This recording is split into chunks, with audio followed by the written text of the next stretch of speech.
ಬೀದರ್ ಇರ್ಬೋದು ಕಲಬುರಗಿ ಎರಡೂ ಕಡೆ ರೈತರು ಒಂದೇ ಮಾತು ಹೇಳ್ತಾರೆ. ಕಲಬುರಗಿ ಜಿಲ್ಲೆಯಲ್ಲಿ 1,05,000 ಹೆಕ್ಟರ್ ಜಮೀನು ಪ್ರದೇಶ ಅಷ್ಟು ಸಂಪೂರ್ಣವಾಗಿ ಇವತ್ತು ಲಾಸ್ ಆಗಿದೆ, ನಾಶ ಆಗಿದೆ ಬೆಳೆ. ಬೀದರ್ಗೆ ಬಂದಾಗ ನೀವು ಹತ್ತತ್ರ 79,000-80,000 ಹೆಕ್ಟರ್ ಜಮೀನು ಪ್ರದೇಶ ಸಂಪೂರ್ಣವಾಗಿ ಬೆಳೆ ಏನು ಬೆಳೀತಕ್ಕಂಥದ್ದಕ್ಕೆ ರೈತರು ಈ ಬಾರಿ ಬಿತ್ತನೆ ಬೀಜವನ್ನು ಬಿತ್ತಿದ್ರು. ಆದರೆ ಸಂಪೂರ್ಣವಾಗಿ ಇವತ್ತು ನೀವೇ ನೋಡಿದ್ದೀರಿ, ಇಳಿದು ತೋರಿಸಿದ್ದೇವೆ, ನೋಡಿದ್ದೇವೆ ನಾವು ಕೂಡ.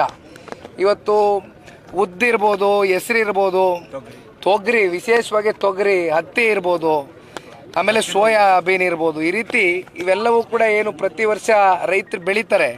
ಆದರೆ ಈ ವರ್ಷ ಭಾಳ ಗಂಭೀರವಾದಂಥ ಒಂದು ಸ್ಥಿತಿಗೆ ಇವತ್ತು ರೈತರು ಹೋಗಿ ತಲುಪಿದ್ದಾರೆ. ರೈತರನ್ನ ಇವತ್ತು ಗಮನಿಸ್ತಕ್ಕಂಥ ಕೆಲಸ ರಾಜ್ಯ ಸರ್ಕಾರ ಮಾಡಬೇಕು. ಎಕರೆಗೆ ಕನಿಷ್ಠ ಪಕ್ಷ 25,000 ರೂಪಾಯಿ ಪರಿಹಾರವನ್ನು ಘೋಷಣೆ ಮಾಡುವ ಮೂಲಕ ಒಂದು ವಿಶೇಷ ಪ್ಯಾಕೇಜ್ನ ರೈತಾಪಿ ವರ್ಗಕ್ಕೆ ಈ ಬಾರಿ ರಾಜ್ಯ ಸರ್ಕಾರ ಇಡಬೇಕು ಅಂತಕ್ಕಂಥದ್ದು ರೈತರ ಪರವಾಗಿ ಇವತ್ತು ಪಕ್ಷದ ವತಿಯಿಂದ ನಾವೆಲ್ಲರೂ ಆಗ್ರಹಿಸ್ತೀವಿ, ಒತ್ತಾಯಿಸ್ತೀವಿ.